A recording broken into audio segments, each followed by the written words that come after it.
Hey, this soup for breakfast doesn't taste great. It's too watery. Why is it like this? Yeah, it's not that good. Can you make it thicker? But remember, I need to be careful with salt, as the doctor said. Who cares about that? I really like strong flavors. The one who always complains about food is my mother-in-law, Mel. She always wants food with lots of seasoning, but she's overweight and has almost diabetes. Her doctor warned her, but she doesn't seem to care and adds extra seasoning to everything I cook. I was shocked by how much salt and pepper she added to the soup I'd made carefully. Even though I use salt and seasonings with less salt, it seems like it's never enough for her. I worry she might get really sick if she keeps eating like this. Honestly, I wouldn't be too upset if something happened to her. Mill seems to enjoy making things difficult for me. She's always complaining and being mean. My name's Alice. I'm 29 years old, and I work while also taking care of the house. I've been married for 3 years, but we don't have any kids. The problem is that I can't have children, and Mill never lets me forget it. You're worthless as a woman if you can't have children. You're broken, she'd say. You should be thankful just to be allowed in this house. You're right, I am broken because we've tried so many times and I can't have kids. Talk about getting a bad deal. Ha, how can you say that? My husband laughed. Well, because a woman who can't have kids is done for, Mill added. You're right, Mom, my husband agreed. That I'm broken. I really want a baby. I've been going to the doctor while working, trying everything, but nothing's working. It's exhausting both physically and emotionally. So I've decided to stop the treatment. It's also expensive, and it's hard to keep going for years. My husband used to say spending money on fertility treatments was pointless. But he also pushed me to get pregnant quickly. Why bother pressuring me? I can't get pregnant just because you want me to, I thought to myself. After giving up on treatments, I thought about being happy with just my husband and me.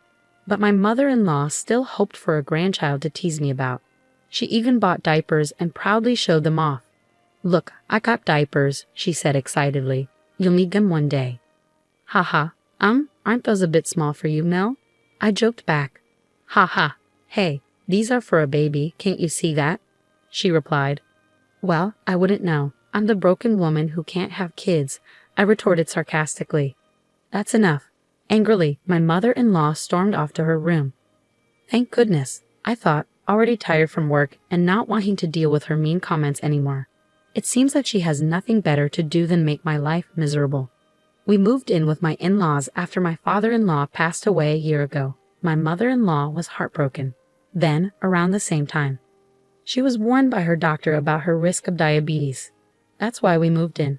My husband wanted to support his mom, but despite having diabetes, she's okay as long as she takes her medication and eats well. There's nothing to worry about. Well, except that she often forgets her meds and eats whatever she wants. So her condition might worsen eventually. Even if that happens, I really don't want to be responsible for taking care of my mother-in-law. I'm still working and really busy. Taking care of in-laws in my 20s? No thanks. The next day was my day off, so I was doing chores around the house. My mother-in-law, who usually just sits on the sofa snacking, suddenly got up and went into my room. I didn't want her in there, but my hands were full, so I didn't say anything. I cleaned your room for you, she said. Thanks, I replied, feeling suspicious. Maybe I should switch rooms with my husband. You know, if you leave your room messy, you'll attract bugs, she chuckled. Sure, enjoy your clean room, I replied, feeling unsure about her intentions. My mother-in-law seemed to think I was grateful, which only made her behavior more suspicious. I had a feeling she was up to something. That night, I decided to sleep in my husband's room. He'd been away on business since yesterday, so he wouldn't know. Even if he finds out, I knew he wouldn't be upset. So, I made my choice. I work as a nurse with regular hours, so we have separate bedrooms. Part of it is because our relationship has cooled off. But mostly it's because I don't want to disturb him when I work night shifts. I waited until my mother-in-law went to her room, then I went to my husband's room. Okay, she's in her room, time for me to get some sleep too, I thought. And so, I ended up sleeping in my husband's room for 2 days. My mother-in-law started to get suspicious because I seemed too happy. She began asking strange questions. Are you sure you're not feeling any discomfort or anything? She asked. What do you mean? I replied, avoiding her gaze. Oh, never mind, she said, dropping the subject. Was there something she was wondering about? Avoiding eye contact, my mother-in-law ate her meal alone. I had the night shift that day, so I planned to relax at home before heading to work. But relaxing isn't really an option for me since my mother-in-law never helps around the house. She enjoys telling me what to do while she sits on the couch, eating snacks and reading Japanese comics for women. She's probably reading and plotting her next move to make her annoying daughter-in-law upset. I glanced at the cover of her comic. It was titled Epic Mother and Daughter-in-Law Swamp Battle in English. I couldn't help but roll my eyes at her choice of reading material. Eventually, my husband returned from his business trip, but it was already 10 p.m. GH. I'm exhausted. I'm going to take a bath, he said. Sure, I'll heat it up for you. Have a beer while you wait, I suggested. Thanks, I will. Oh wait, it's not safe to drink alcohol before taking a bath. Okay, I'll have a non-alcoholic beer then, he reluctantly agreed, listening to my advice about the dangers of mixing alcohol and hot water. You'd think he'd know better. Even saunas have signs warning against entering if you're drunk. But no, common sense isn't so common for him or my mother-in-law. After that, my husband took his bath and started singing loudly. We live in a single-family home, but singing at this hour. Our neighbors won't be pleased. La la la la la. Hey, you're too loud, I said. Shut it. You're the one being loud, he retorted. I quietly warned him to stop singing, but then my mother-in-law came into the bathroom area to join in. Watkin is just trying to enjoy himself singing. What's wrong with that? She said. What? You really don't know how to treat your husband, do you? Always so inconsiderate and complaining, my mother-in-law scolded me. Hey, I'm not the one always complaining, Mill, I replied. Talking back, huh? You're definitely not cute. Not that you're a beauty to begin with, she sneered. That's okay with me. I probably look like a knockout beauty in some other country, no worries, haha. After that, my husband got out of the bath and started drinking. It was already 10:30 p.m., and I needed to leave for the hospital where I work. Even though it's close by, there's a lot to do, so I have to leave early. Oh, by the way, I've been sleeping in your room. Would you mind sleeping in mine tonight? My clothes are all over, I mentioned to my husband. Sorry, sure. Doesn't matter to me, he replied. Okay, I'm heading out then. Take care, I whispered to my husband so Mill wouldn't hear. Just as I was about to grab my bag and leave, I heard my husband let out a loud groan. What? Watkin. He was curled up on the floor, holding onto his leg and moaning. He looked like he was in a lot of pain. Mill's face turned pale, and she started to panic. What's happening? Speak, she demanded. He couldn't say a word, no matter what I asked. There was no response. I felt like I needed to do something, but then I noticed something strange. The floor was unusually slippery. Even though I was wearing socks, it felt like I could easily fall. What on earth is this? I exclaimed. Watkin, Mill, what did you do? I didn't do anything. It's not my fault, Mill protested.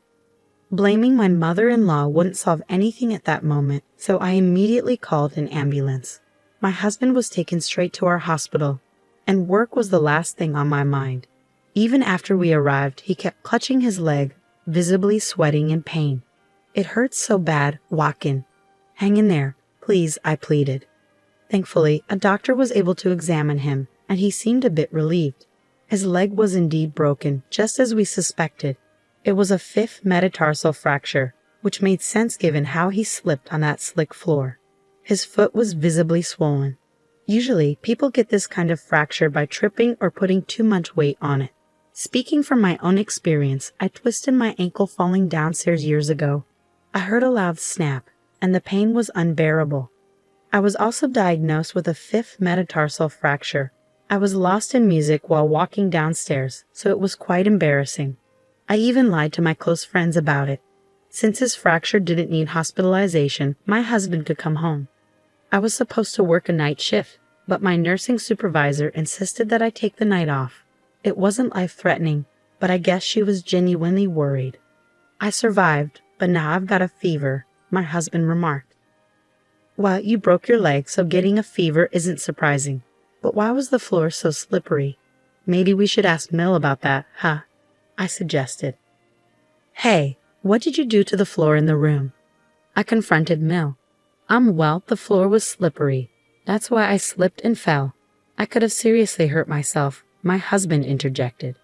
That room is for my daughter-in-law, so I greased the floor. What? I was hoping she would slip. so I put a lot of grease on the floor.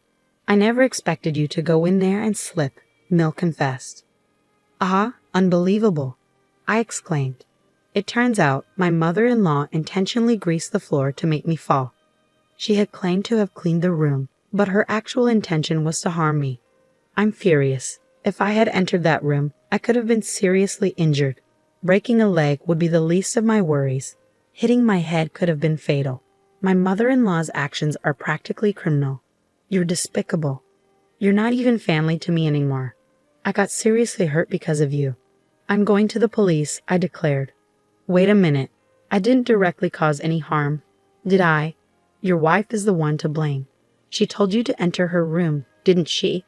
So this is all her fault, Mill retorted. Shut up. That's not the point. You're getting arrested. My husband furiously dialed the police. My mother-in-law tried to snatch the phone away but couldn't overpower him, even with a broken leg. My husband was desperately holding onto his phone, talking to the police. I couldn't help but wish I was at work, or even at the hospital, instead of dealing with this mess. Neighbors will eventually hear about this horrifying situation. Since she almost injured me too, maybe I should also involve the police. We don't know for sure, but she might be charged with attempted harm. Wait now. I don't want to go to the police, Mill protested. Really? You knew the risks when you did this, or did you think you could just make me disappear from this world? I snapped. Well, I did think it would be better if you just disappeared. Wow, you're the worst. Your mindset is criminal. Personally, I wish you'd just stay in jail forever, Mill sneered. Let's get a divorce, I declared. What? I can't keep living like this. If I stay in this house, I might actually be in danger one day. I'm too scared to live with that. Plus, I can't tolerate your lack of morals anymore, I explained. Wait, please don't say we'll divorce over this, my husband pleaded. Over this, you belittled me, called me defective. Do you even realize how much that hurts? I can manage without you just fine, I stated firmly. No, I need you. I was depending on your income. I even signed a new car contract. I finally got the Toyota Century I've always wanted from Japan. My husband protested. I don't care anymore, I said, feeling determined. I managed to clean the slimy floor and quickly packed my belongings into a bag. I stuffed more into my carry-on, took off my wedding ring, and placed it on the table. While searching through a shelf full of dishes, I thought about bringing the divorce papers. Ah, found it. The divorce papers you wrote before. Remember how you wrote that if I can't have a child within 2 years, we divorce? Thanks. I can't have children now, so let's divorce, I declared, holding the papers in my hand. You must feel relieved now, I added. Wait, what about the loan for my Century? My husband asked. Who cares? I replied dismissively. I left the house and went straight to the hospital. The compassionate charge nurse didn't ask many questions when I showed up. She seemed to understand I had my reasons. Being a nurse, I can support myself without relying on a husband. I wondered why I endured being treated poorly by my in-laws, enduring their mean comments. The whole situation felt ridiculous, so I decided to focus solely on my job and stop dwelling on it. The next morning, I filed for divorce, and he's now my ex-husband. Given the emotional pain he caused me, I consulted a lawyer about getting compensation.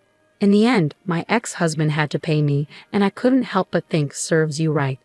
Since the police got involved, it seems the neighbors have been avoiding my mother-in-law because she blabbed about why my ex-husband broke his bone. Everyone thinks she's a terrible parent, which is understandable. My ex-husband no longer wants anything to do with her and seems to have kicked her out. Though there is some kind of survivor's benefit program, it doesn't pay much. She's been crying that living alone is impossible. She loves to eat, and because of her, our grocery bills were outrageous, so living on just the survivor's benefit would mean a very modest lifestyle. As for my ex-husband, I don't care what happens to him anymore. He mentioned something about taking out a car loan, but I have no idea what happened with that. I assumed he wouldn't be able to afford it on his salary. He took me for granted and thought I would contribute money too, which annoyed me so much. Even though he's not particularly wealthy, he's the type to buy a new car without thinking. Later, I started dating a doctor at the hospital, and 2 years after that, we got married and were blessed with a child, which felt like a miracle after all I'd been through. From now on, I'm committed to doing my best for my family.